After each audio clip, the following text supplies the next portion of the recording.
Assalamualaikum warahmatullahi wabarakatuh. Waalaikumsalam warahmatullahi wabarakatuh. Alhamdulillahirrahmanirrahim. Wassalatu wassalamu ala asrofil anbiya wal mursalin wa ala alihi wa sahbihi ajmain. Terima kasih pada Bapak Ibu guru yang sudah meluangkan waktunya untuk menghadiri praktik baik menyebarkan pemahaman budaya positif.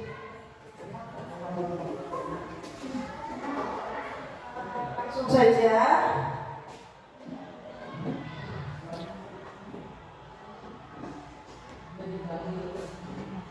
Selamat datang Ibu dan Bapak guru hebat. Mari kita belajar bersama, berkolaborasi dan saling mendukung demi memajukan sekolah kita tercinta.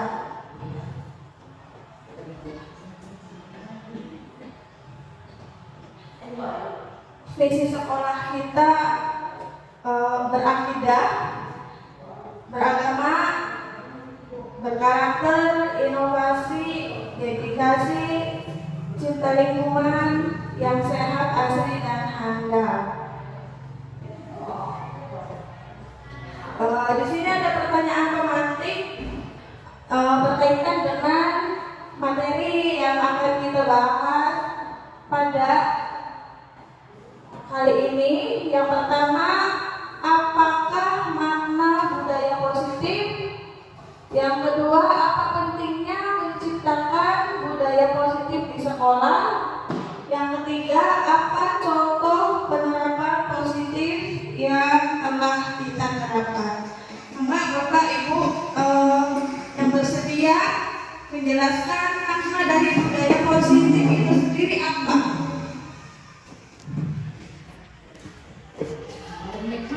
Nggak salah nih. Budaya positif, sepemahaman saya kalau budaya positif yang ada di lingkungan sekolah, yaitu budaya, kalau budaya kan kebiasaan ya, kebiasaan positif, berarti kebiasaan yang positif yang berada di lingkungan sekolah. Terima kasih Miss Ada. Yang kedua, apa pentingnya menciptakan budaya positif di sekolah? Penting nggak sih Pak Bu menerapkan budaya positif di sekolah itu penting tidak?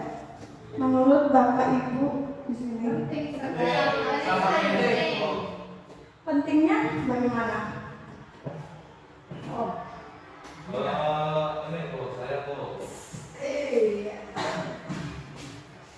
Budaya positif ini sangat penting ya. Jadi bukan hanya sekedar tren karena sekarang kita di kurikulum merdeka baru muncul budaya positif seperti ini, tapi juga sebagai fondasi utama dalam menciptakan lingkungan belajar yang mendukung dan memotivasi siswa seperti itu.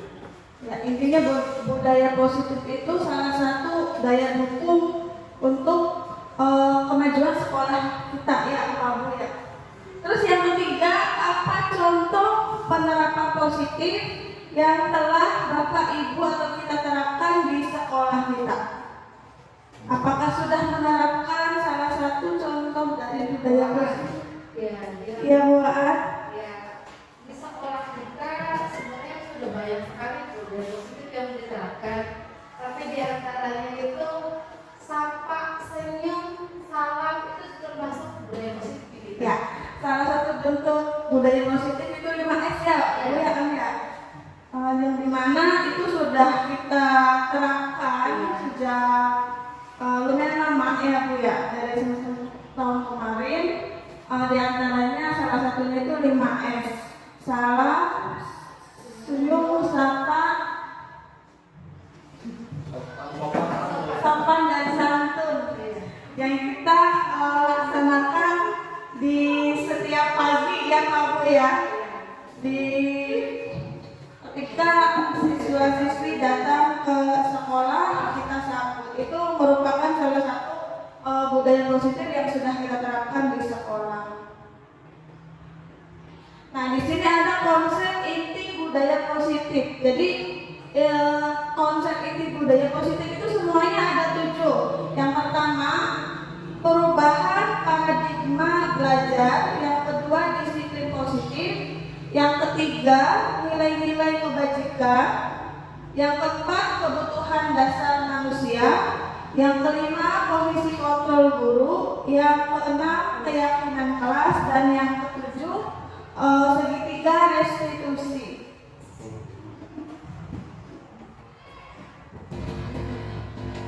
Nah, di sini ada video inspiratif pohon tumbang.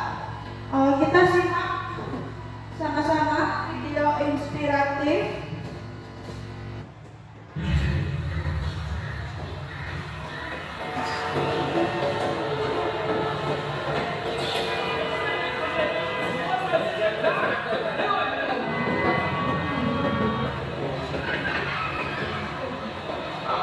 Sir, ये ऊपर कार का इंतजाम किया है देख जाते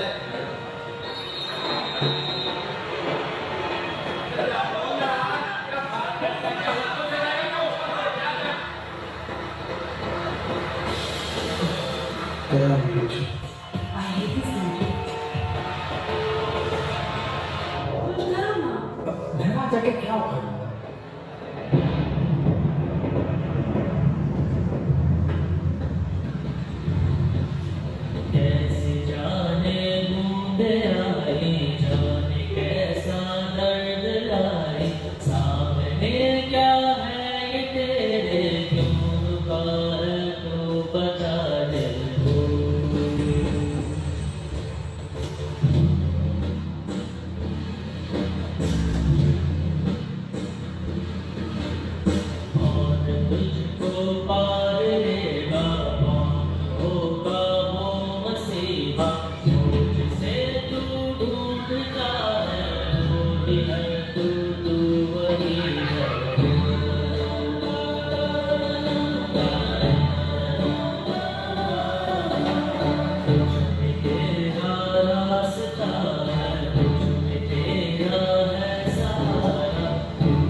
Tadi kita sudah saksikan bersama-sama video inspiratif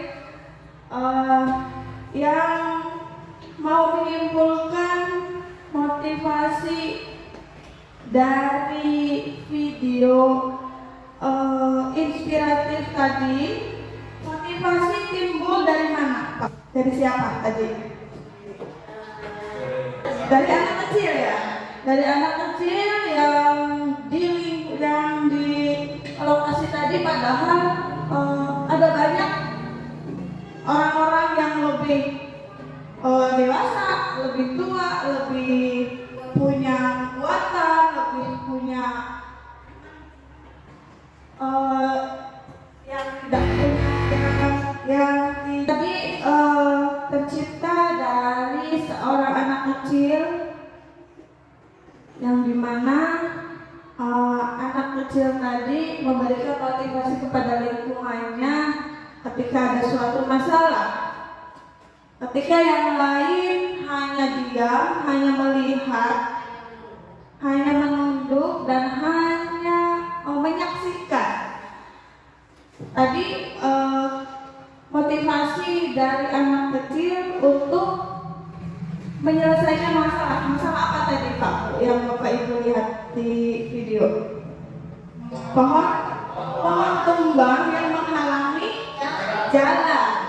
Ketika semuanya hanya melihat ada anak kecil yang punya inisiatif untuk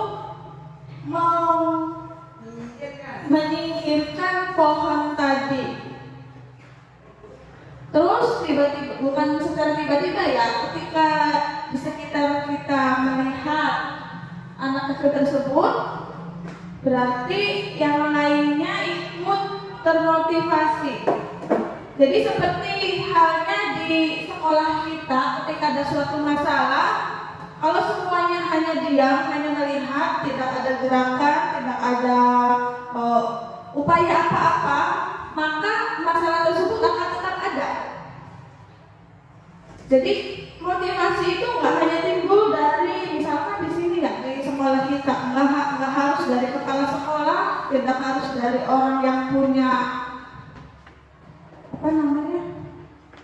jabatan gitu. Jadi jangan lihat dari situnya. Jadi motivasi itu bisa timbul dari diri siapa? Dari diri kita, dari diri sendiri.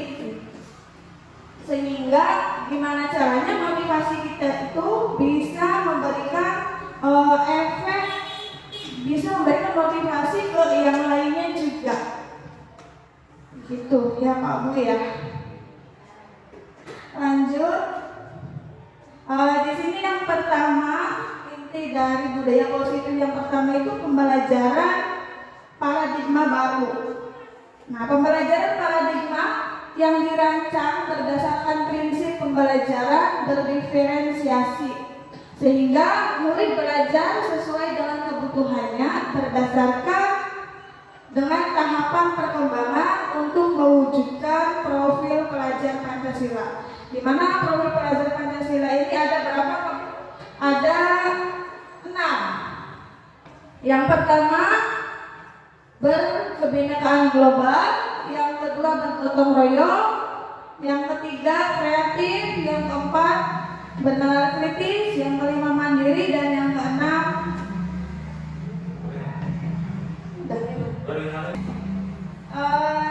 di sini yang kedua, disiplin positif.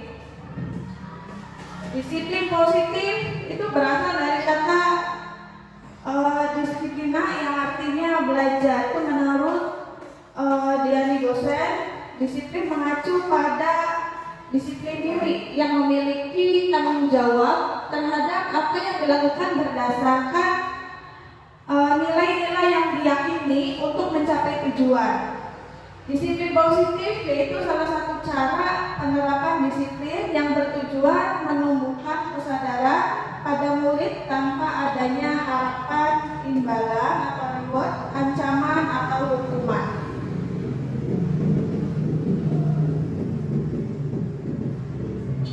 Selanjutnya di sini ada nilai-nilai kebajikan universal. Di sini ada contoh dari ketiga nilai kebajikan di suatu institusi atau organisasi. Yang pertama, nilai dari profil pelajar Pancasila, di mana nilai-nilai yang ada di dalam profil pelajar Pancasila itu seperti yang tadi, semuanya ada 6. Yang pertama, beriman dan bertakwa kepada Tuhan Yang Maha Esa, berakhlak mulia, berkebinekaan global, gotong royong, mandiri, kreatif, dan bernalar kritis. Terus nilai kebajikan yang kedua, ada nilai dari keterampilan hidup. Di sini di keterampilan hidup ini dapat dipercaya lurus hati, pendengaran yang aktif, tidak merendahkan orang lain, dan memberikan yang terbaik dari diri. Nilai kebajikan universal yang ketiga, Ibu Primer Years Program, di mana di dalamnya terdapat nilai toleransi, rasa hormat, integritas, mandiri, menghargai, antusias, empati, keingintahuan, kreativitas, percaya diri, dan komitmen. Di sini ada bentuk-bentuk disiplin. Bentuk disiplin yang pertama ada hukuman, terus yang kedua konsekuensi, yang ketiga ketiga restitusi. Hukuman ini contohnya itu secara tiba-tiba, sifatnya satu arah, dari hanya guru, dari guru saja, terus berkaitan dengan fisik atau psikis. Yang kedua, untuk disiplin konsekuensi sudah terencana dan disepakati bersama oleh siswa dan guru. Terus yang kedua, guru yang membuat peraturan, itu konsekuensi. Yang ketiga, restitusi. Bentuk disiplin restitusi ini yang pertama belajar dari kesalahan, yang kedua mencari solusi yang berasal dari dalam diri siswa, yang ketiga dibuat dan disepakati bersama. Di sini perbedaan dari macam-macam bentuk disiplin.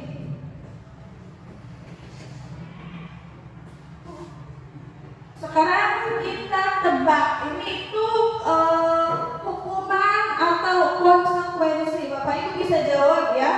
Di sini yang pertama, lari mengelilingi lapangan basket 2 kali putaran karena terlambat hadir di sekolah. Itu hukuman apa konsekuensi? Hukuman. Kita lihat. Ya, hukuman ya. Yang kedua, karena apa? Karena hanya dari guru ya, tanpa mengetahui kenapa siswa tersebut terlambat hadir ke sekolah. Terus konsekuensi apa? Hukumannya itu tidak selaras gitu. Karena tidak selaras karena guru tidak menjawab mengetahui dulu kenapa penyebabnya bisa terlambat. Gitu. Jadi itu hukuman. Terus yang kedua di sini menggantikan kertas tugas teman yang telah dicoret-coret. Konsekuensi apa hukuman? Konsekuensi. Ya betul, konsekuensi ya. Yang ketiga membersihkan coretan yang telah dibuatnya di meja tulis. Itu hukuman apa konsekuensi Pak Bu? Konsekuensi membersihkan coretan. Ya, konsekuensi. Yang keempat selanjutnya, murid diminta push up sebanyak 15 kali karena tidak menggunakan masker ke sekolah. Hukuman. Selanjutnya berdiri di depan kelas sambil mengangkat kaki satu karena tidak bisa menjawab pertanyaan. Itu hukuman apa konsekuensi? Ada yang hukuman, ada yang konsekuensi ya? Konsekuensi. Kita lihat jawabannya, hukuman. Terakhir, lari mengelilingi lapangan basket sebanyak 2 kali karena terlambat 10 menit untuk pelajaran PJOK.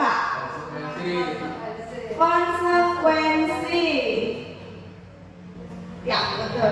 Berarti Bapak Ibu sudah paham ya apa yang mana konsekuensi, yang mana hukuman.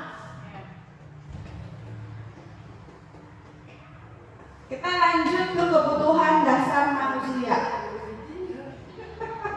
Unsur-unsur yang dibutuhkan oleh manusia dalam menjaga keseimbangan baik secara fisiologis maupun psikologis. Hal ini tentunya bertujuan untuk mempertahankan kehidupan dan kesehatan. Apa saja sih 5 kebutuhan dasar manusia? Makan, minum, Sandang, pangan, papan, uang, butuh tidak? Pasangan, sangat butuh.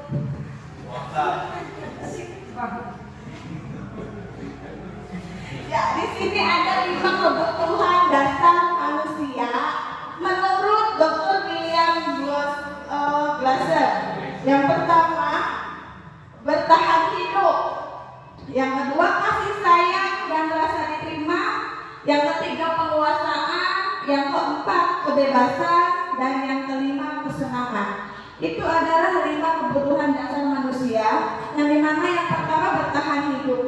Bertahan hidup itu kebutuhan fisiologis yang diperlukan untuk mempertahankan kebutuhan seperti kesehatan fisik dan mental, tempat tinggal, tidur, makanan atau bernafas. Itu kebutuhan dasar manusia untuk bertahan hidup. Terus kebutuhan dasar manusia yang kedua, kasih sayang dan rasa diterima.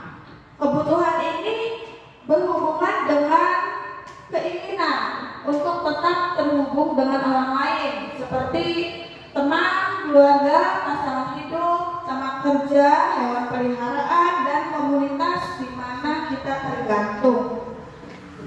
Yang ketiga, penguasaan terkait dengan dorongan untuk mencapai sesuatu, menjadi kompeten, terampil, diakui atas prestasi dan keterampilan yang dimiliki, didengarkan dan merasa dihargai.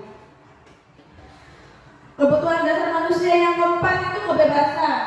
Di sini kebutuhan akan kebebasan di mana ketika seseorang memiliki pilihan, mandiri, mencoba hal baru, dan mampu mengendalikan arah diri. Yang terakhir, kebutuhan dasar manusia itu kesenangan, yang meliputi kesenangan bermain, humor, relaksasi, dan pembelajaran yang bermakna. Salah satunya menyelenggarakan acara-acara yang menghibur seperti festival budaya dan pentas seni.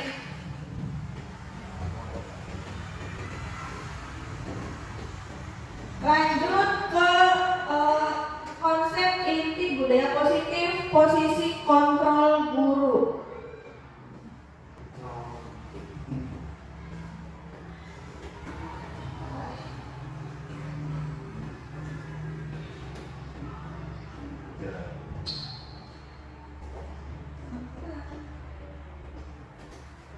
Bisa dibantu? Nggak tahu.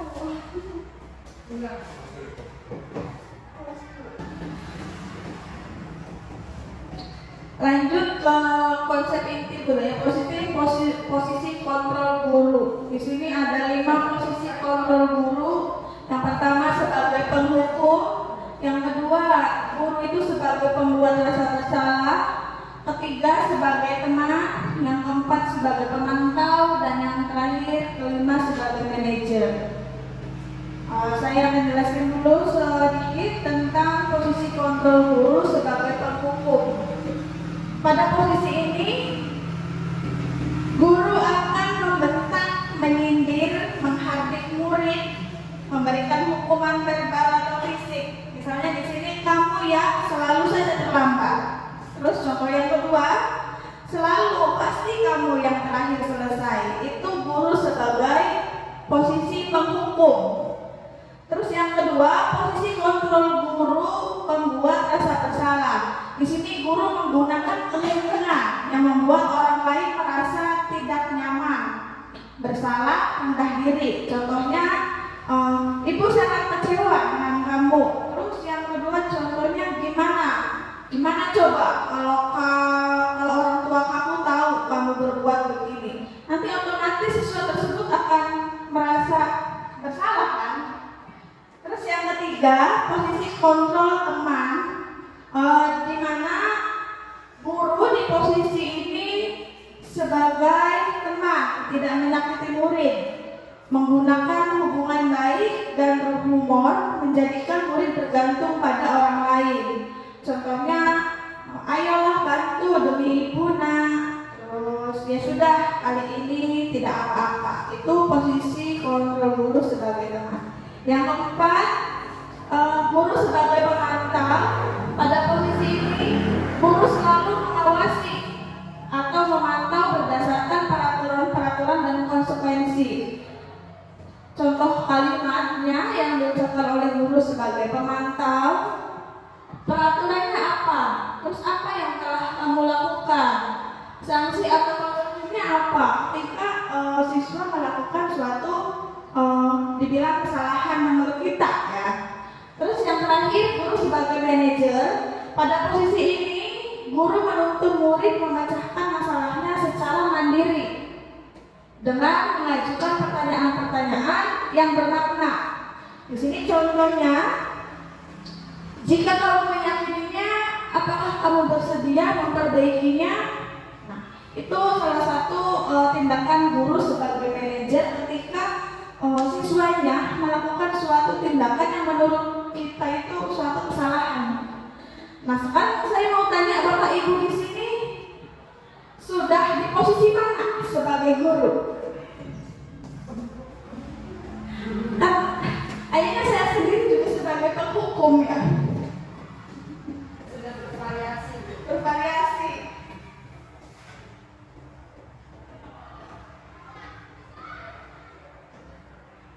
Mari kita simak video berikut. Di sini ada 5 posisi kontrol guru. Salam bahagia Ibu dan Bapak guru hebat. Dalam penerapan disiplin positif restitusi, salah satu program yang dikembangkan adalah 5 posisi kontrol. 5 posisi kontrol dalam restitusi adalah proses perjalanan seorang pendidik agar dapat mengenali dirinya. Pada video kali ini, kita akan membahas tentang 5 posisi kontrol yang dikembangkan oleh Diane Goshen dan contoh penerapannya.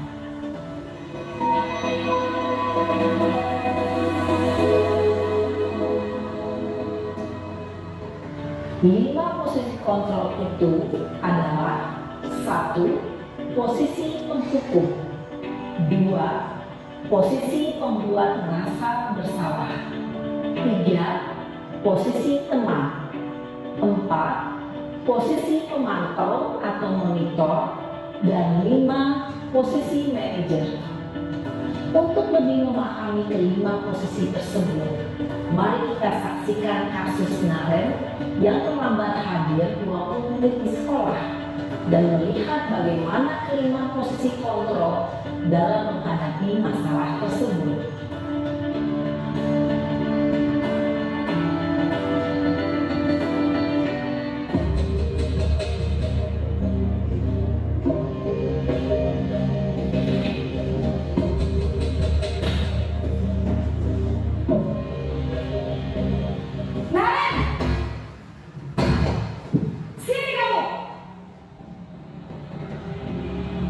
Selamat pagi, Bu.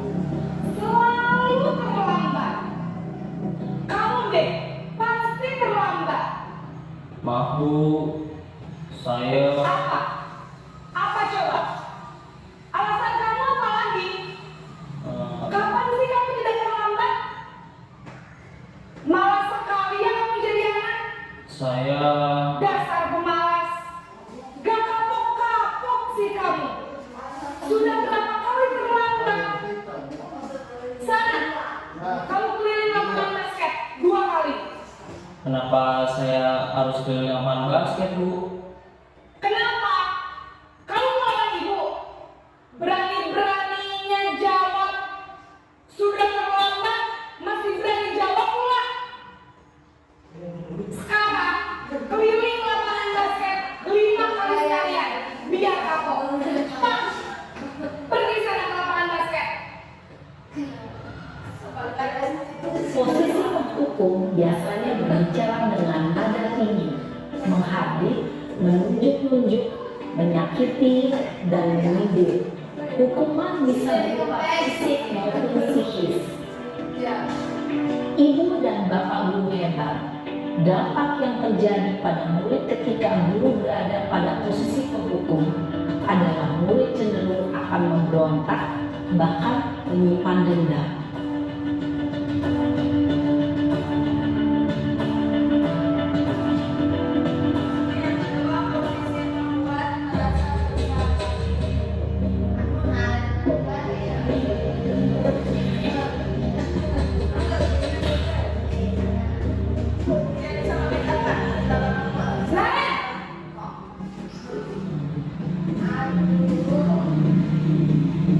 Selamat pagi, Bu. Naren, kamu kenapa terlambat lagi, nak?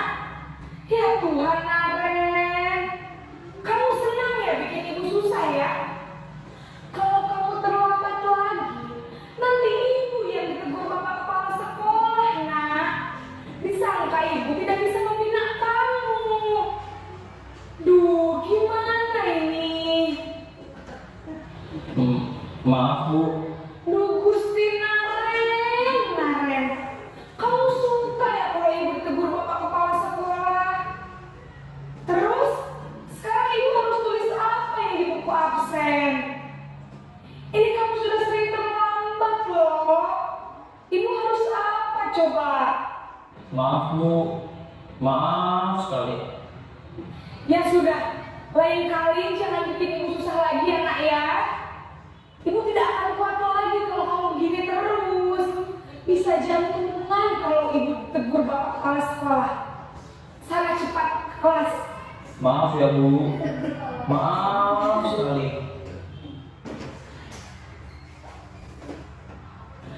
Posisi pembuat rasa bersalah berbicara dengan nada tenang, cenderung lembut.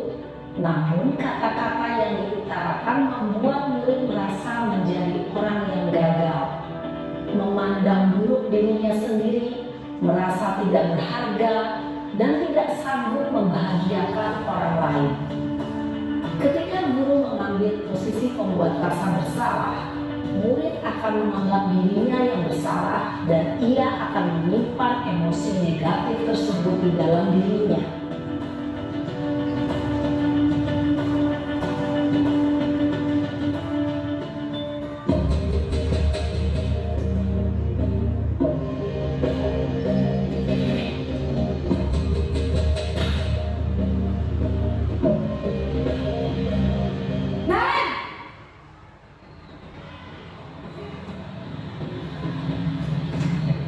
Selamat pagi Bu. Wah, sudah jam berapa ini nak? Terlambat lagi ya sayang. Iya Bu. Habis ibu saya lupa bangunkan saya Bu. Kamu malah menyalahkan ibu kamu. Kamu bukannya apa yang larinya paling kencang? Kok terlambat sih? Iya Bu. Saya memang terlambat bangun tadi. Jadi biarpun saya lari kencang, tetap gak kekenjang Bu. Ya sudah sana, nanti lain kali larinya lebih kencang lagi ya, biar gak terlambat lagi. Bikin senang ibu demi ibu, bisa kan? Bisa lah Bu. Ya sudah sana masuk sekolah sih, absen kamu. Kamu ini ada saja. Dalam posisi teman, guru berbicara dengan nada suara ramah, akrab, cenderung bersenda gurau untuk menjaga suasana tetap santai. Murid akan merasa senang, aman, dan akrab dengan guru. Identitas yang tercipta adalah identitas sukses atau berhasil. Namun, perlu diingat, karena ini masih dorongan eksternal, maka ada faktor ketergantungan dari murid kepada orang tertentu. Di sini guru absennya, sehingga di lain waktu murid bisa berperilaku baik, namun hanya kepada orang-orang tertentu saja.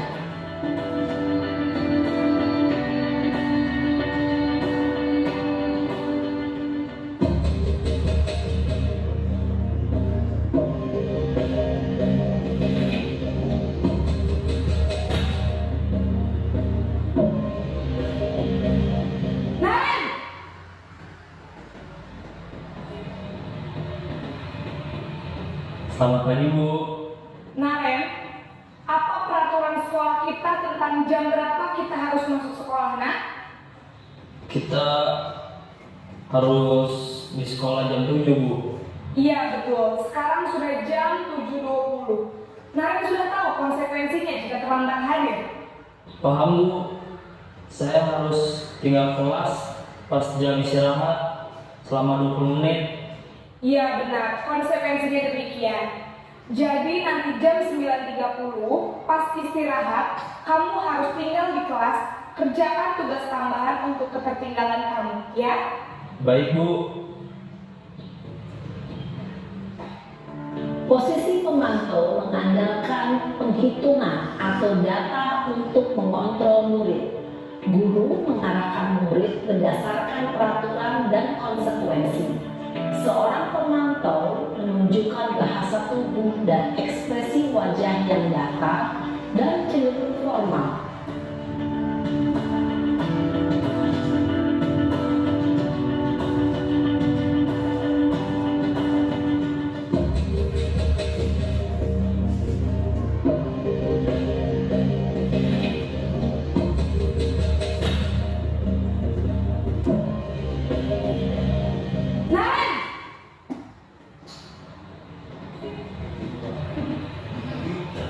Selamat pagi Bu.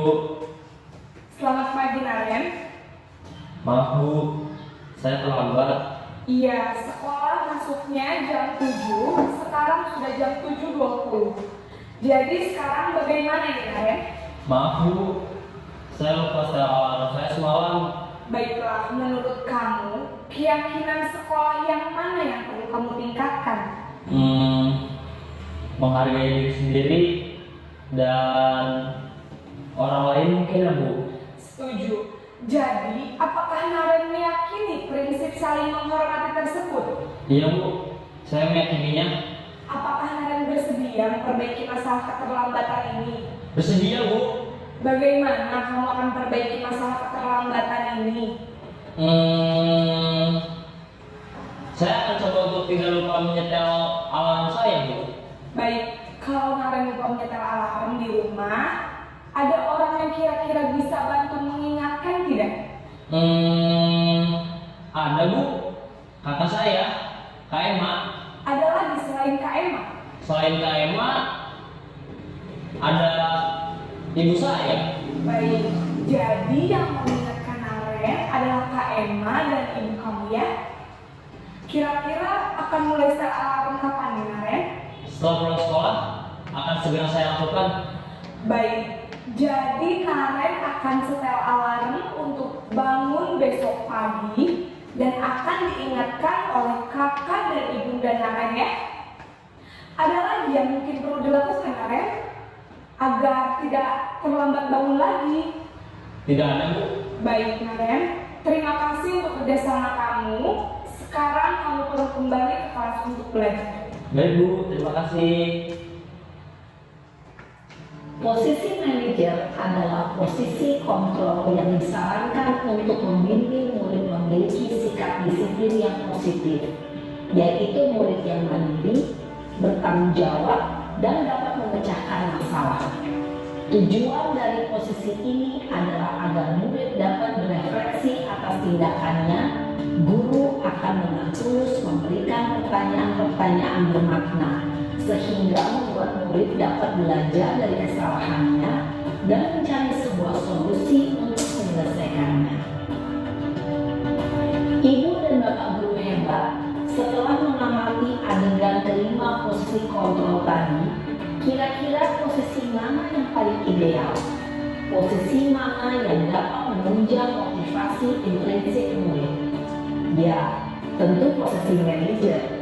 Posisi ini memang posisi ideal dan ingin dituju setiap pendidik. Pada posisi inilah, guru dapat menerapkan disiplin positif yang berpihak pada murid, yang memerdekakan murid. Perjalanan seorang pendidik tentunya tidak mudah untuk sampai pada posisi seorang manajer. Namun, tujuan kita pasti, yaitu menciptakan murid-murid yang mandiri, merdeka, dan bertanggung jawab. Semoga penggambaran 5 posisi kontrol yang telah diperlihatkan ini dapat menjadi ajang refleksi bagi kita semua, agar dapat terus mengasah dan menerapkan disiplin positif yang memerdekakan murid. Mari terus berlatih dan bersemangat. Selamat menerapkan. Salam dan bahagia, Ibu dan Bapak guru hebat.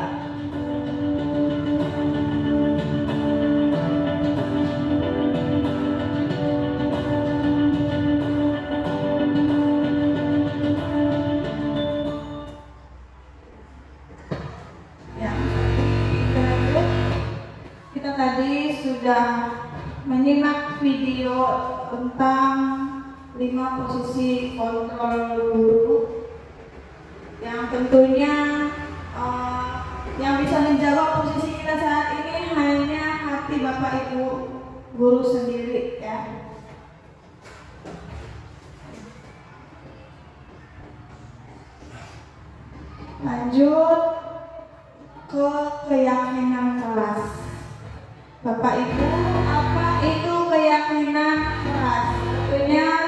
sudah ada yang pernah melakukan di kelasnya masing-masing yang sebagai wali kelas atau sebagai guru mata pelajaran, keyakinan kelas itu apa?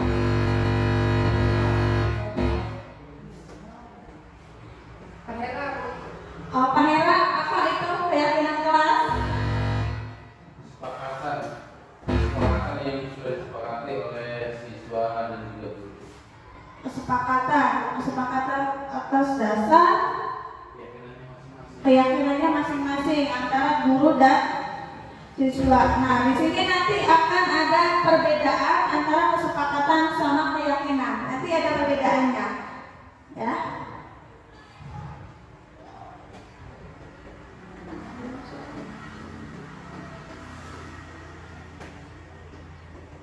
Keyakinan kelas itu adalah pernyataan-pernyataan universal yang dibuat dalam bentuk kalimat positif. Keyakinan kelas tidak dibuat dalam jumlah banyak sehingga murid mudah mengingat dan mudah memahami ya, oleh seluruh warga kelas termasuk guru dan siswanya.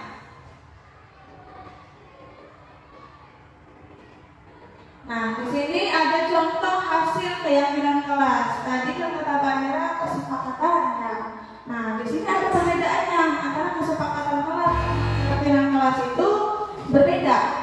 Di sini ada contoh kesepakatan kelas dulu ya. Kesepakatan kelas di sini contohnya dilarang membuang sampah sembarangan.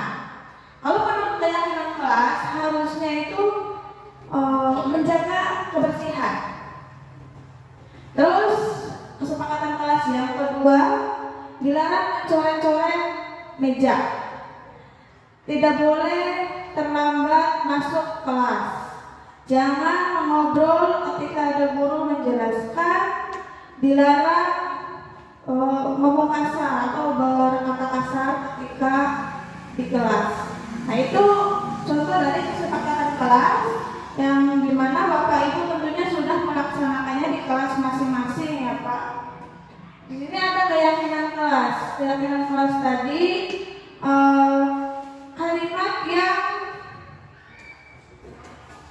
positif gitu, tidak menghati, tidak melarang intinya. Jadi sama-sama biar antara murid dan siswa itu cenderung memahaminya. Tidak terpaksa juga, tidak merasa terpaksa. Contoh yang pertama, menjaga kebersihan, disiplin waktu. Disiplin waktu kan berarti tidak boleh terlambat ya, tidak boleh terlambat masuk kelas kan, berarti otomatis itu disiplin waktu. Terus menghargai atau menghormati orang lain. Itu kesepakatan kelas ya, jangan mengobrol ketika ada guru menjelaskan. Keyakinan kelasnya itu tadi menghargai atau menghormati orang lain. Terus yang terakhir sopan santun. Sopan santun itu kaitannya dengan dilarang ngomong kasar. Jadi itu perbedaan antara kesepakatan kelas dan keyakinan kelas. Jadi kalau kesepakatan kelas itu cenderung melarang ya, bukan mengajak. Kalau keyakinan kelas kan apa? Iya. Kalimat positif, kesepakatan kelas itu ada kalimat negatifnya dengan ditambahin kata dilarang gitu. Iya betul begitu perbedaannya.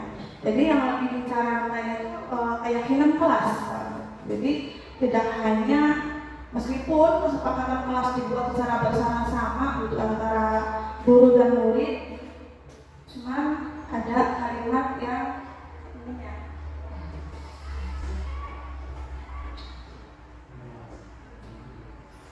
setelahnya terakhir segitiga restitusi. Segitiga restitusi di mana di sini ada yang pertama menstabilkan identitas, yang kedua validasi tindakan yang salah, yang ketiga menanyakan keyakinan. Ini kaitannya dengan tadi yang disiplin positif antara hukuman dan konsekuensi tadi. Kaitannya sama segitiga restitusi. Jadi diharapkan Bapak Ibu guru nanti ketika ada suatu masalah dengan muridnya, siswanya, diharapkan menyelesaikannya itu dengan proses segitiga restitusi. pertama, Bapak Ibu bisa menstabilkan identitas. Di mana menstabilkan identitas ini mengubah identitas anak dari orang yang gagal karena melakukan kesalahan menjadi orang yang sukses. Contoh kalimatnya, membuat kesalahan adalah sesuatu yang wajar. Jadi enggak kayak yang video tadi ya, kita bisa memperbaiki masalah ini. Itu kalimat-kalimat yang bisa menstabilkan identitas, membuat anak nanti terbuka gitu masalahnya apa. Terus yang kedua, validasi tindakan yang salah. Di sini mengubah identitas anak dari orang yang gagal karena melakukan kesalahan menjadi orang yang sukses atau mengenali dan mengakui kebutuhan murid. Contoh kalimatnya, Ibu yakin kamu pasti mempunyai alasan kenapa sampai bisa melakukan ini. Nah, itu proses segitiga resepsi yang kedua, validasi tindakan yang salah. Jadi ketika anak salah, ketika anak melakukan kesalahan, jangan langsung memberikan hukuman. Jadi kita cari tahu dulu kenapa anak tersebut bisa terlambat, misalnya kayak tadi itu. Terus yang ketiga, menanyakan keyakinan. Di sini seorang guru mengubah identitas anak dari orang yang gagal karena melakukan kesalahan menjadi orang yang sukses, atau mengaitkan dengan keyakinan yang ada pada diri anak. Contohnya, kamu ingat tidak dengan keyakinan yang sudah kamu buat? Kita kembalikan ke keyakinan kelas yang sudah kita buat bersama tadi, ketika anak melakukan suatu kesalahan yang menurut kita salah. Terus yang kedua, kamu ingin menjadi seperti apa? Nanti anak kan bisa menceritakan gitu, saya begini, jadi bisa mengeluarkan gitu pendapat anak tanpa langsung menunjuk anak tersebut. Terakhir, kita sudah di tahap refleksi ya. Saya minta Bapak Ibu merefleksikan kegiatan hari ini dengan menjawab dari hati Bapak Ibu guru semuanya. Di sini nanti ada slide-slide refleksi, semuanya ada 4. Bisa minta tolong mau dibagikan ke Bapak Ibu guru semuanya. Semuanya dapat 4 lembar. Iya. Ada 4 refleksi yang harus Bapak Ibu guru tuliskan. Nggak usah, nggak apa-apa.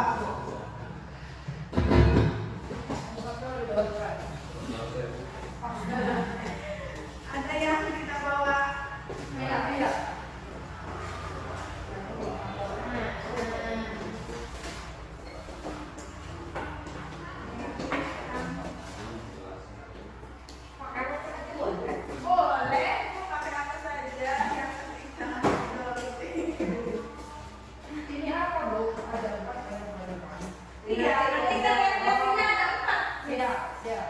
Jadi ini refleksi yang pertama dulu.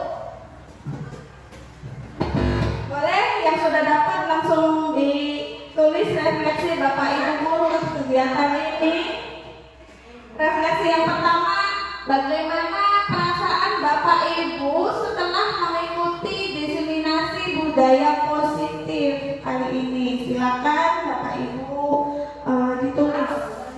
Bagaimana perasaan Bapak Ibu guru setelah mengikuti diseminasi budaya positif?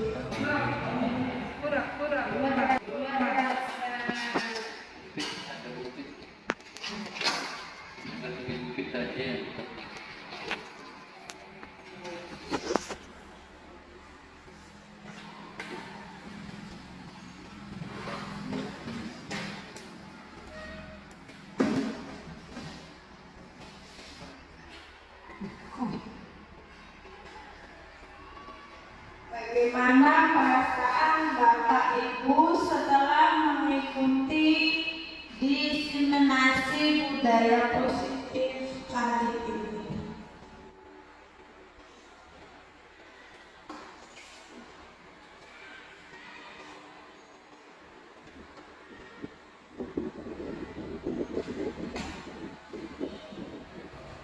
Sudah Pak Bu yang pertama?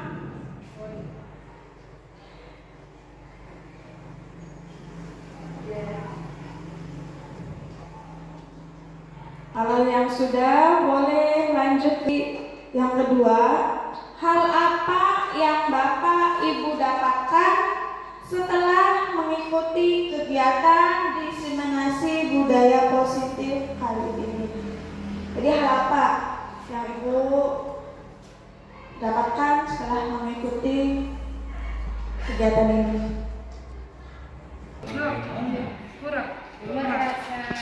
Bukit, ada bukit. Udah di bukit aja yang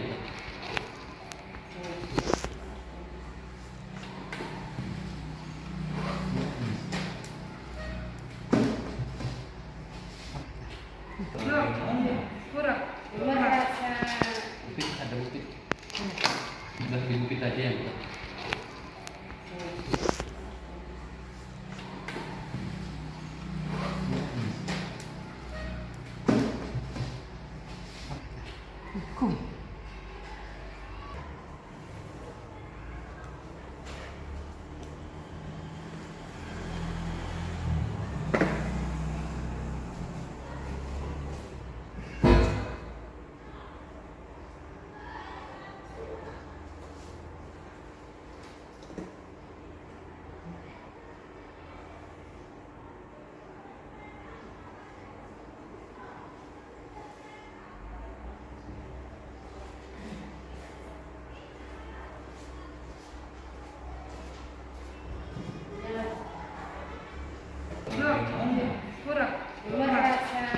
bukit, ada bukit. Udah di bukit aja yang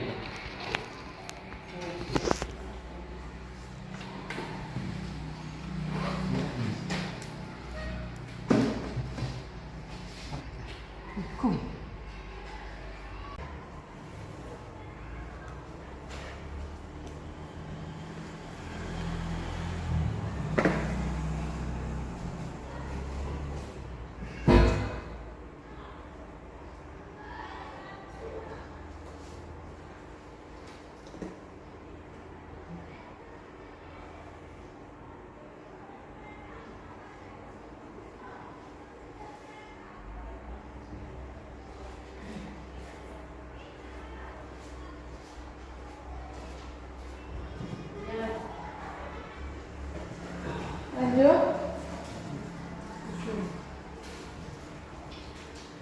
Pertanyaan refleksi yang ketiga, apa yang sudah dan akan Bapak Ibu terapkan di pembelajaran atau di sekolah sesuai dengan budaya positif?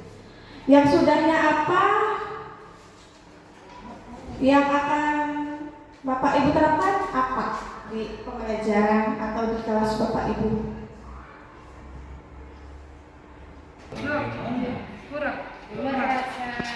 bukit, ada bukit.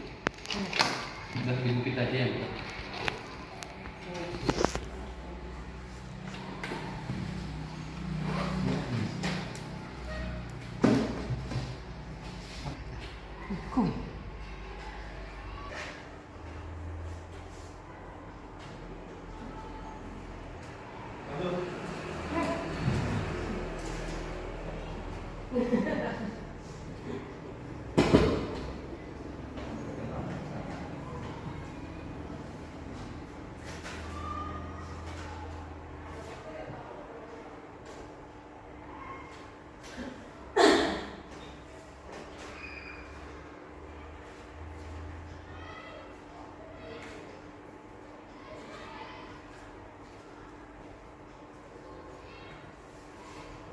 Lanjut ya Pak Bu.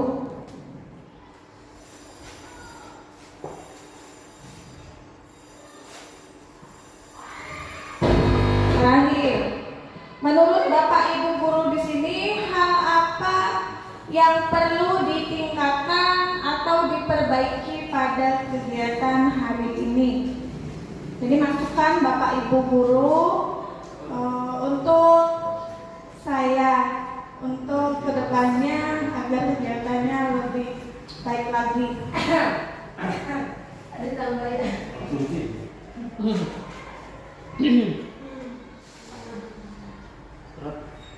Bukit, ada bukit. Udah di bukit aja yang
Yang sudah boleh tempelkan di depan, Pak, Bu.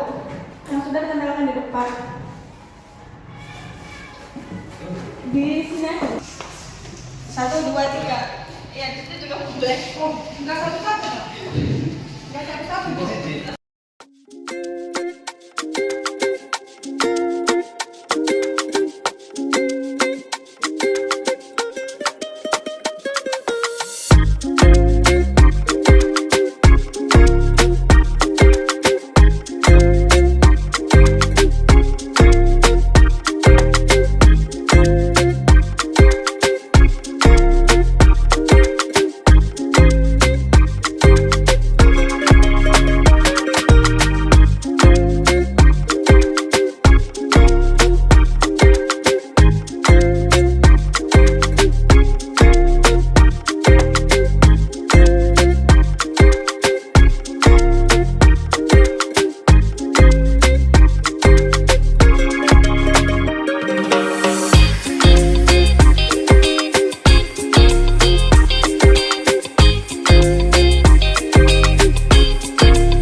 Terima kasih Bapak dan Ibu guru semuanya yang sudah menyempatkan waktunya untuk menghadiri diseminasi atau praktek baik. Salah satu tugas dari pendidikan calon guru penggerak angkatan 11 yang dimana saya dikasih tugas untuk menyebarkan budaya positif atau hal-hal yang perlu dilakukan Bapak Ibu di sekolah. Terima kasih semuanya. Mohon maaf apabila banyak kekurangan, apabila ada kata yang kurang berkenan di hati Bapak Ibu semuanya. Saya akhiri. Wassalamualaikum warahmatullahi wabarakatuh.